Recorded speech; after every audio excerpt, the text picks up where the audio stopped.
Lessons વિકલન ચેપ્ટરમાં આપણે સ્વાધ્યાય 5 સુધીના દાખલા બધા કમ્પ્લીટ કરી નાખ્યા છે કે જેમાં વિકલનના સૂત્રોને આધારિત તમારા જે કંઈ સમ્સ આવતા હતા તે. હવે આપણો એક ટોપિક બાકી રહ્યો છે સતત વિધેય. એટલે સાતત્યના બધા દાખલા બાકી છે એ પણ હજુ પછી કરીએ. વચ્ચે એક આપણે 5.8 એક્સરસાઇઝ છે તે પણ સ્કીપ કરેલી છે અને તેમાં પણ સતતનો કન્સેપ્ટ તો આવતો જ છે બટ આખી એની વ્યાખ્યા નથી આવતી. એ છે તમારા મધ્ય કમાનના પ્રમેયો. મધ્ય કમાનના પ્રમેયો તમારા 2 છે. એ 2 પ્રમેયને આધારે તમારા દાખલા આવે છે. સ્ટેટમેન્ટ ધ્યાન રાખો એટલે કમ્પ્લીટ થઈ જાય એવું છે હવે. અને મધ્ય કમાનના પ્રમેયોમાં 2 પ્રમેય જે છે તેમાં પહેલું પ્રમેય છે રોલનું પ્રમેય અને બીજું છે મધ્ય કમાન પ્રમેય. આ 2 તમારા પ્રમેયો છે. એમાં સતત અને વિકલનીય 2 કન્સેપ્ટ આવે છે. પણ સતતમાં તમે ખાલી એટલું તો વિચારી શકો કે સતત વિધેય એટલે શું, તો કે જે વિધેયનો ગ્રાફ આપણે સળંગ હાથ છોડ્યા વિના દોરી શકીએ, કશે તૂટક ન હોય તેને આપણે સતત કહીએ છીએ. એવું આપણે લક્ષની વ્યાખ્યા કરતી વખતે થોડું કરેલું પણ હતું 11મા ધોરણમાં. બાકી આખો કન્સેપ્ટ આપણે સાતત્ય કરીશું આના પછી એટલે ત્યારે તમારું ક્લિયર થઈ જશે પંડા. અત્યારે મને ખાલી એટલું જ કામ છે કે વિધેય સતત હોવું જોઈએ. એટલે તમારું જે કંઈક વક્ર આપ્યો છે તે કોઈક અંતરાલમાં આપેલો હશે, એટલે x ની વેલ્યુ કોઈક અંતરાલની વચ્ચે હોય તો તે અંતરાલમાં તે વિધેય તમારો સળંગ હોવો જોઈએ, દોરાવવો જોઈએ. વાંકો ચૂકો જાય તેનો વાંધો નહીં પણ કશે તૂટવો નહીં જોઈએ. તે સતત વિધેય તમારું કહેવાશે. અને એ વિધેય તમને જે આપ્યું છે તેનું વિકલન થવું જોઈએ, એટલે કે વિકલનીય પણ હોવું જોઈએ. આટલા કન્સેપ્ટ તમે ધ્યાનમાં રાખશો તો ઇનફ છે. દાખલામાં બાકીનું વચ્ચે કામ આવવાનું નથી. તો તમારો ટોપિક જે છે તેની શરૂઆત કરીએ, જેનું સ્ટેટમેન્ટ. તમારે સ્ટેટમેન્ટ જ લેવાનું છે, પછી આપણે ભૂમિતિક અર્થઘટન શું થાય છે તે જોઈ લઈએ. તો મધ્ય કમાન પ્રમેય તમારા પહેલા આવશે, મીન વેલ્યુ થિયરમ જેને કહી શકાશે. અને તેમાં પહેલું છે રોલનું પ્રમેય અને બીજું ખુદ મધ્ય કમાન પ્રમેય જ છે. હવે રોલનું પ્રમેય શું કહે છે કે રોલનું પ્રમેયમાં એવું આવે છે કે તમને જો કોઈ વિધેય આપ્યું હશે, વિધેય y = f(x), એ કંઈક ક્લોઝ ઇન્ટરવલ એવી પર સતત હોવું જોઈએ. f એ ક્લોઝ ઇન્ટરવલ a, b પર સતત અને ઓપન ઇન્ટરવલ a, b પર વિકલનીય હોય.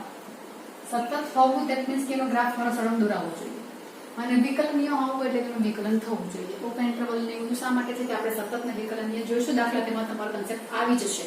એટલે અત્યારે મારે ખાલી આટલું જોવાનું છે. એટલે સતત અને વિકલનીય હોય તથા કન્ડિશન શું છે, f of a equal to f of b હોય. એટલે y તમને fx તરીકે કંઈક આપેલું હશે, તેનું a આગળનું મૂલ્ય અને b આગળનું મૂલ્ય બંને ઇક્વલ થવા જોઈએ. આની કન્ડિશન છે. f a equal to f b થાય તો એવો c belongs to open interval a, b મળે કે જેથી f' c equal to 0 થાય. c શોધવાના દાખલા આવે આમાં. એવો c મેળવો કે જ્યાં f' c equal to 0 થાય. રોલના પ્રમેયના આધારે c મેળવો. તમારું સ્ટેટમેન્ટ આવું હોય છે. રોલનું પ્રમેય ચકાસો અને c મેળવો. આ તમારો દાખલો. હવે રોલનું પ્રમેય ચકાસો તેટ મીન્સ શું થવું જોઈએ કે જે ફંક્શન મને આપ્યું છે એ ફંક્શન સતત હોવું જોઈએ, વિકલનીય હોવું જોઈએ. આ પહેલી કન્ડિશન થઈ. મધ્ય કમાનનો બીજો પ્રમેય જે છે મધ્ય કમાન પ્રમેય, તેમાં પણ આ 2 કન્ડિશન આવશે જ કે સતત હોવું જોઈએ અને વિકલનીય હોવું જોઈએ. ખાલી જોઈને લખી દેવાનું છે એટલું જ આવશે. એટલે સતત અને વિકલનીય હોવું જોઈએ. બીજી કન્ડિશન શું છે કે x કોઈક અંતરાલમાં મને આપ્યો હશે કે x મારે 2 થી 3 માં લેવાનો છે, 4 to 6 માં લેવાનો છે, -1 to 1 માં લેવાનો છે. તો તે કંઈક જે અંતરાલ આપ્યો તેના લોઅર લિમિટ આગળની વેલ્યુ અને અપર લિમિટ આપી છે તેની વેલ્યુ બંને ઇક્વલ થતી હોય. આ 2 કન્ડિશનનું પાલન થાય તો મને c મળે. c કેવો મળે કે જેથી આપણે c equal to 0 થાય. આ એનું સ્ટેટમેન્ટ છે. એટલે કન્ડિશન કઈ 2 ચેક કરવાની? એક આઈડિયા સતત અને વિકલન અને બીજી આઈડિયા. આ 2 કન્ડિશનનું પાલન થાય તો મને c મળે. આવું આવશે. બીજો મધ્ય કમાન પ્રમેય છે તેમાં શું થાય? એક જ કન્ડિશન આવશે. એમાં f અને f b સરખા ન હોય. કારણ કે ઓબ્વિયસ છે, આપણે એવો પ્રશ્ન થાય કે f અને f b સરખા આવે તો કે f' c બરાબર 0 થી મને c મળશે. પણ જો લોકો સરખા ન હોય તો શું થાય? તો સરખા ન હોય તો શું થાય તેના માટે તમારું બીજું પ્રમેય આવશે, રોલનું નહીં આવશે. બરાબર? એટલે એમાં f a અને f b સરખા નહીં થશે. આટલું થશે. બરાબર? બધામાં શોધવાનું તો f' c છે. હવે આ તેનું સ્ટેટમેન્ટ થયું. થોડી આપણે એની ભૌમિતિક રચના કરી જોઈએ અથવા તેનો ગ્રાફની જરાક સમજી જોઈએ કે શું આવે છે, તો તે આપણે ડિસ્કસ કરીએ અત્યારે રોલના પ્રમેય માટે. વિધેય સતત અને વિકલનીયના આધારે આપણે થોડો ગ્રાફ દોરવાનો પ્રયત્ન કરીએ.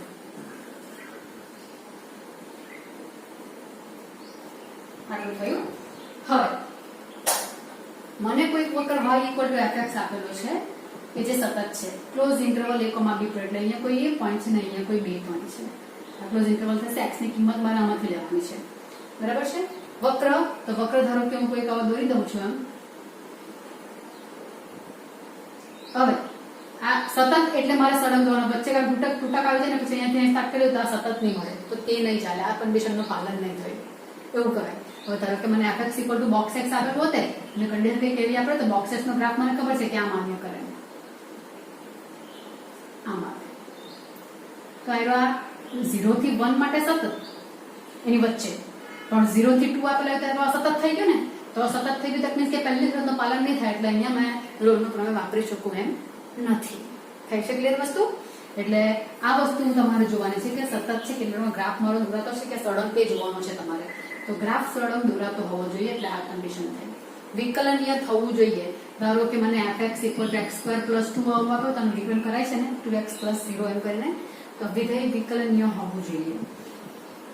એટલે વિકલનીય હોવું જોઈએ તે જોઈ લેવાનું. ફક્ત જોવાનું છે કે હા વિકલન હું કરી શકું એમ છું. fa = fb થવું જોઈએ. તો fa that means કે a આગળ fa ની કિંમત, a આગળ fa ની કિંમત, fa એટલે y થવાનું, એટલે અહીંયા આવશે fa ની કિંમત. એટલે આ પોઈન્ટ જે મને મળ્યું a, તે શું મળશે? a આગળ fa જે આવવાનું તે. અહીંયા કોઈક આવશે b, b આગળ fb જે આવશે. એટલે આ બંને કેવા આવવા જોઈએ? ઇક્વલ હોવા જેવું થયું ને.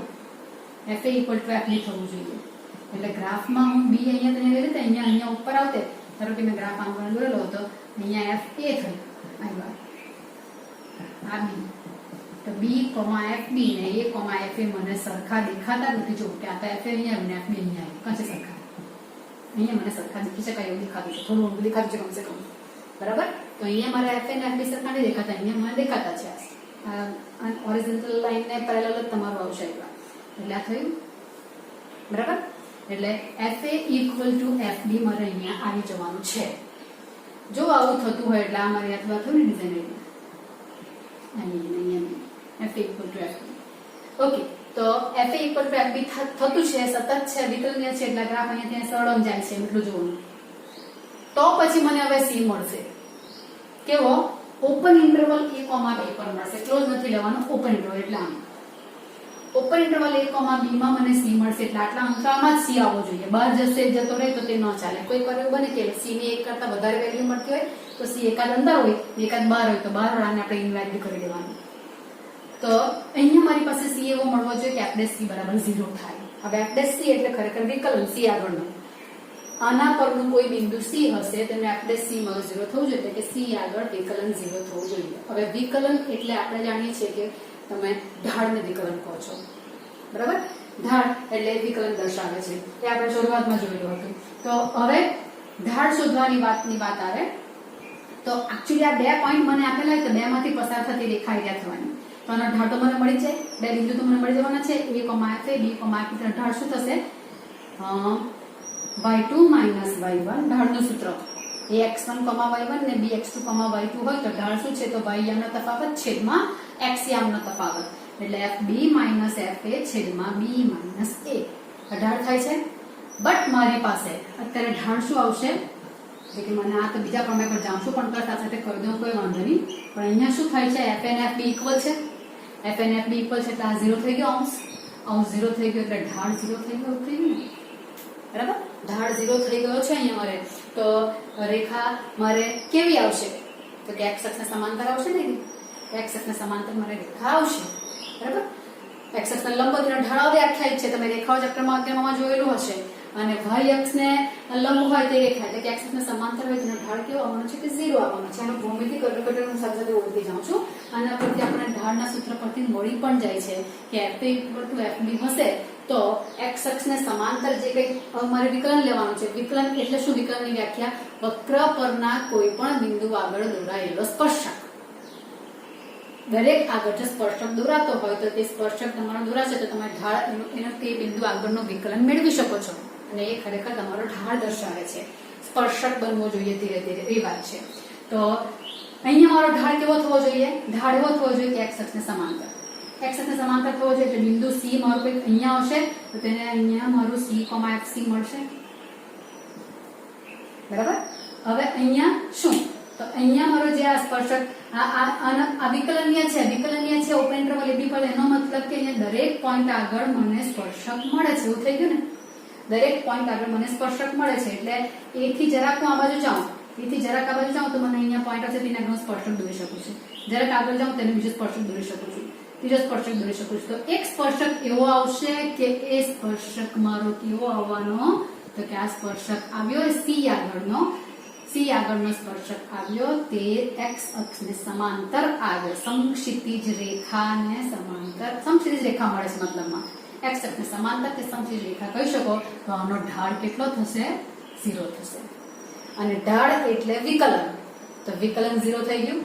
વિકલન ક્યાં? તો કે C બિંદુ આગળનું વિકલન. C બિંદુ આગળ મેં સ્પર્શક દોર્યો તેનું વિકલન એટલે C બિંદુ આગળનું એટલે f' C 0. બરાબર. અહીંયા હું દોરીશ તો આ ઢાળ મને 0 નથી થવાનો કેમ કે x અક્ષ સમાંતર નથી. આ કરીશ તો છેલ્લે અહીંયા આવશે, પછી અહીંયાથી પાછું આમ તો પાછા હવે 0 નહીં થાય. એટલે એક જ પોઈન્ટ મને અહીંયા મળતું છે આમાં કે ત્યાં મારો f' C બરાબર 0 થાય છે. આ એનું અર્થઘટન થયું. એટલે રોલના પ્રમેયમાં શું આવે છે કે મને વક્ર પરનું એવું બિંદુ મળે છે કે જેના પર હું જે સ્પર્શકને દોરું છું તે સ્પર્શક કેવો આવે છે? તો કે x અક્ષને સમાંતર આવે છે. અને x અક્ષને સમાંતર આવે એટલે એનો ઢાળ 0 થાય છે C બિંદુ આગળનો. એટલે મારી કન્ડિશન આવે છે f' C = 0. આ પોઈન્ટ જો બીજી રીતે પણ વિચારી શકાય, એટલે તમારો પોઈન્ટ આવવાનો બાકી છે વધતું ઘટતું વિધેય માટે. વિકલનને આધારે પણ વધતું ઘટતું વિધેય જોઈ શકાય છે. તમારો છઠ્ઠા ચેપ્ટરમાં વસ્તુ આવવાની જ છે. થોડુંક તમને આમાં આઈડિયા આપી દઉં છું કે શું આવે. તો કે f' C બરાબર 0 કેમ થયું? આમાં તો આમાં x અક્ષને સમાંતર છે એટલે 0 થઈ જાય છે એમ તમને ખ્યાલ આવી જશે. પણ હવે અહીંયા તો કે આ વધતું વિધેય કોને કહેવાય? તો કે જેમ x ની કિંમત હું વધારું એટલે એની જમણી બાજુ જવા તેમ fx ની કિંમત વધે કે અહીંયા તો વધતું વિધેય. પણ હજુ C ની આ બાજુ જાઉં તો અહીંયા પણ x ની કિંમત તો વધતી જ છે. પણ અહીંયા હવે fx કેવું થાય છે? તો કે ઘટ્યું કે એની પછી કરતા નીચે જાય છે ને ગ્રાફ. એટલે અહીંયાથી આટલામાં ગ્રાફ કેવો થાય છે? તો કે જેમ x વધે તેમ fx વધતું છે. હજુ પણ x તો વધી જ જાય છે પણ હવે fx કેવું થાય છે? તો કે પાછું ઘટતું જાય છે. એટલે વધતું ઘટતું વિધેય અહીંયા આવે છે ને. તો આટલેથી આટલા એરિયામાં જેમ x વધે છે તેમ fx વધે છે. એટલે fx વધે એટલે વિકલનની ભાષામાં શું કહેવાય કે fx વધતું વિધેય છે કે ઘટતું વિધેય? વધતું કે ઘટતું તે જોવું હોય તો આપણી આમ વ્યાખ્યા રહ્યા છે કે જેમ x વધે તેમ fx વધે તો વધતું, ને x વધે ને fx ઘટે તો ઘટતું. એ આપણી વ્યાખ્યા છે ઓરિજિનલ. વિકલનના આધારે પણ વ્યાખ્યા થાય છે.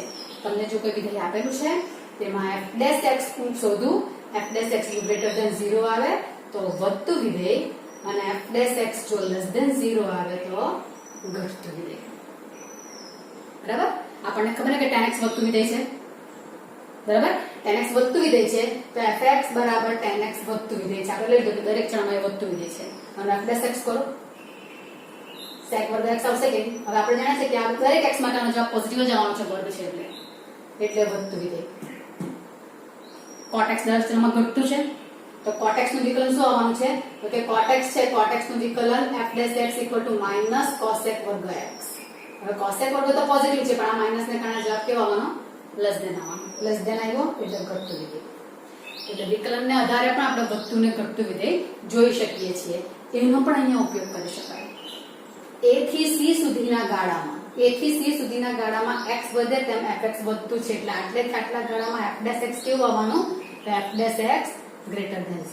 વધે છે ને એટલે f' પોઝિટિવ. બરાબર. અહીંયા તો વધ્યું અહીંયા તરફ વધ્યા કર્યું, પછી એક પોઈન્ટ અહીંયા આવ્યો, પછી અહીંયા શું આવ્યું કે અહીંયા ઘટ્યું. હવે વધ્યું પોઝિટિવ આવ્યું. હવે તો કે પછી નેગેટિવ થયું f'. નેગેટિવ થયું તો પોઝિટિવ પરથી નેગેટિવ થયું તો કશે તો 0 થયું હશે ને, પછી નેગેટિવ પર જવાનું કે નહીં. એટલે અહીંયાથી અહીંયા પોઝિટિવ થયું પછી નેગેટિવ થયું તો એક પોઈન્ટ એવો આવ્યો છે કે જ્યાં 0 થઈ ગયું. એટલે f' C બરાબર કેવું થઈ ગયું? અહીંયા 0 થઈ ગયું. ક્યાં? C c આગળ, અને હવે પાછું x વધે છે c આગળ f dash c equal to 0 થયું, અને હવે પાછું x તો વધ્યા કરે પણ હવે fx ઘટે એટલે આટલેથી આટલો ગાળો, આ બ્લેક ના સમજૂતી એટલેથી એટલા ગાળામાં f ડેશ x કેવું આવશે તો કે લેસ ધેન 0. અહીંયા a થી c સુધીમાં ગ્રેટર ધેન 0, c થી b સુધીમાં લેસ ધેન 0, તો એક્ઝેક્ટલી c આગળ કેટલું, એક્ઝેક્ટલી c આગળ કેવું આવવાનું f dash c equal to 0 મારું આવી જશે. બરાબર, એટલે આના આધારે પણ થવાનું કે વધતા વિધેયમાં હવે f dash s greater than 0 ઘટે છે ત્યાં લેસ ધેન 0, તો તે વચ્ચેનો એક પોઈન્ટ આવ્યો કે જ્યાં ઇક્વલ ટુ 0 થશે, અને તે પોઈન્ટ આગળ જો હું સ્પર્શક દોરું તો એ સ્પર્શક કેવું આવશે, x અક્ષને સમાંતર આવશે, અને x અક્ષને સમાંતર આવે એટલે એનો ઢાળ 0, ઢાળ 0 એટલે તે પોઈન્ટ આગળનું એનું વિકલન 0, એટલે મારી કન્ડિશન આવે છે f dash c equal to 0. આ રોલના પ્રમાણનું ભૌમિતિક અર્થઘટન થયું એવું કહેવાશે કે રોલના પ્રમાણમાં જે પોઈન્ટ મને મળે છે તેની આગળ દોરેલો સ્પર્શક જે છે તે x અક્ષને સમાંતર હોય છે. બરાબર છે, તો તમારું તો દાખલામાં તો આનું જ કામ પડે કે f dash c equal to 0. આ ક્યારે પોસિબલ બનશે, fa અને fb ઇક્વલ આવતા હશે ત્યારે, એવો મને c મળશે. બરાબર, તો આ થયો મધ્યકમાં પ્રમેય. કોઈ વખત તમને બુકમાં આકૃતિ આપેલી પણ છે કે કોઈ વખત આકૃતિ c એક કરતા વધારે પણ મળતા હોય છે, એટલે ગ્રાફ તમારું કઈ આમ હોય ને પછી આમ પણ હોય, તો અહીંયા પણ મારો પોઈન્ટ આવે કે જ્યાં આ x અક્ષને સમાંતર સ્પર્શક આવ્યો, ને અહીંયા પણ આવ્યો કે જ્યાં x અક્ષને સમાંતર. તમને જે ઇન્ટરવલ આપેલો કે ઇન્ટરવલમાં જે બે c મને મળતા, ધારો કે મને a ને b અહીંયા પણ તમારે બે c મળે છે, તો ડોન્ટ વરી, બે c લેવાના, a ને b ની વચ્ચે હોવા જોઈએ. ને ધારો કે મને આટલેથી આટલો જ આપેલો હતો તો આ નહીં આવે, આ આવે, એક પોઈન્ટ આવે, એટલે મને કન્ડિશન શું છે, fa ને fb સરખા હોવા જોઈએ. fa ને fb તમારે સરખા આવતા હોય ને પછી ત્યાં તમારો f ડેશ c બરાબર 0 થાય તેવા એક કરતા વધારે મળે તો ડઝન્ટ મેટર. બરાબર, એટલે કન્ડિશન એટલી કે c મારો જે આવે તે ઓપન ઇન્ટરવલમાં આવવો જોઈએ. ચાલો, આ રોલનું પ્રમેય થયું. હવે બીજું પ્રમેય જે આવે છે તે મધ્યકમાન પ્રમેય. આ છે પ્રમેય જે એનું સ્ટેટમેન્ટ છે ને કે જેના બે પ્રમેય છે તેમાં આ કન્ડિશન તો આવે છે, બટ આ નથી આવતી. સતત હોય, વિકલનીય હોય તો એવો c બિલોંગ્સ ટુ ab મળે કે જેથી f dash c equal to, અહીંયા સૂત્ર બદલાશે, fb minus fa upon b minus a થાય. એકચ્યુઅલી ઢાળનું સૂત્ર છે, આપણે કરી જ નાખ્યું છે એમ જોવા જાવ તો, પણ અહીંયા fa અને fb સરખા આવતા નથી. તો આ જે છે તે મારું મધ્યકમાન પ્રમેય છે. બંનેમાં c જ શોધવાનું આવે છે પણ બંનેમાં સૂત્ર બદલાય છે. ઓકે, તો આનું પણ આપણે જરા ભૌમિતિક અર્થઘટન જોઈ લઈએ કે આમાં શું કન્ડિશન આવે છે.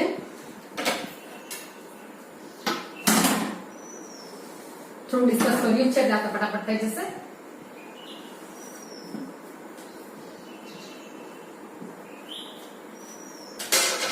મને કોઈક બે પોઈન્ટ a અને b આપ્યા છે.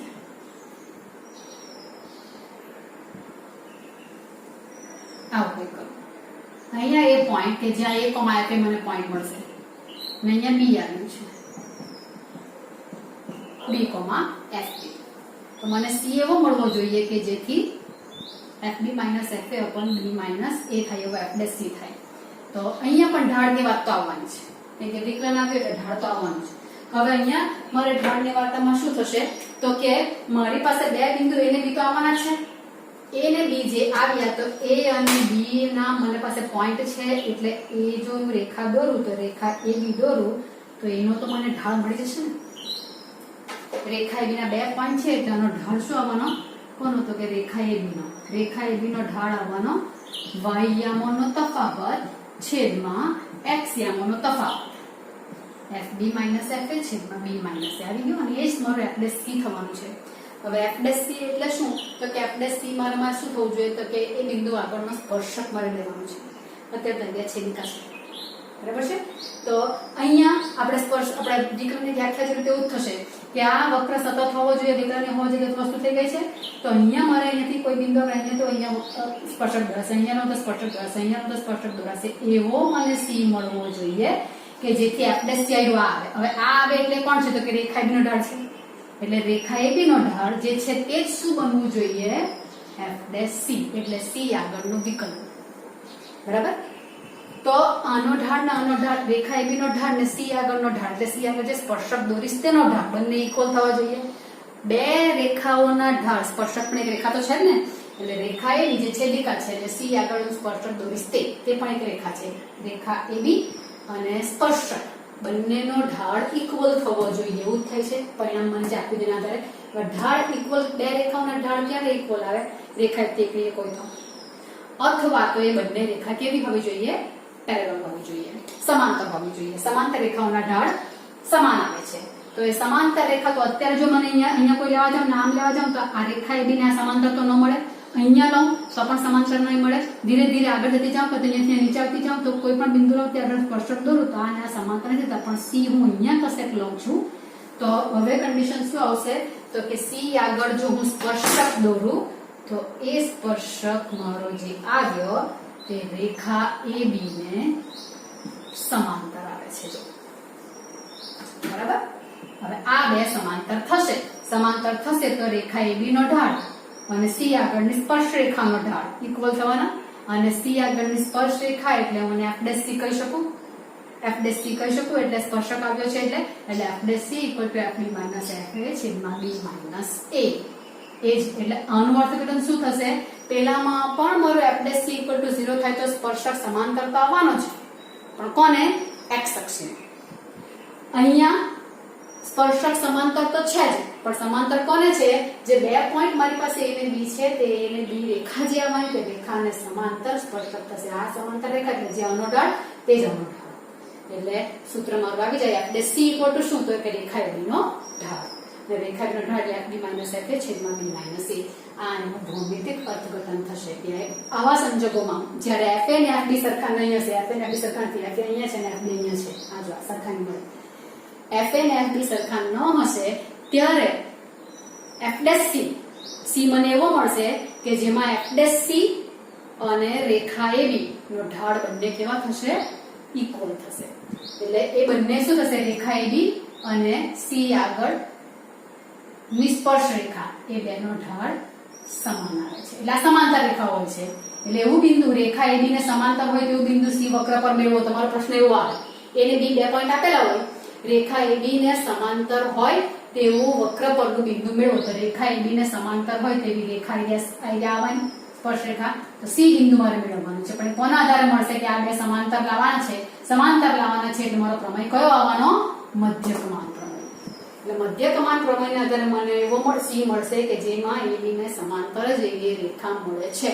આ એનું ભૌમિતિક અર્થઘટન થશે. એટલે C, FC બિંદુ આગળનો સ્પર્શક A, FA અને B, FB ને જોડતી છેદિકાને સમાંતર હોય છે. આ સ્ટેટમેન્ટ તમારે ધ્યાનમાં રાખવાનું. છેદિકાને સમાંતર શબ્દ આવે એટલે મધ્યકમાન પ્રમેય આવે. આટલું તમારી વસ્તુ થાય છે. આટલા બે તમારા સૂત્રો છે. દાખલામાં તો જો કે બહુ ફટાફટ થાય છે, તો સમજાવવામાં મેં થોડો ટાઈમ એ કર્યો છે કે તમને ભૌમિતિક અર્થઘટન સમજ પડે તેના માટે. બાકી દાખલાઓ તો એના બહુ ફટાફટ થઈ જાય છે. એક દાખલો જો તમે ઉદાહરણ આપે છે કે તમારે લેવો તો લેશો.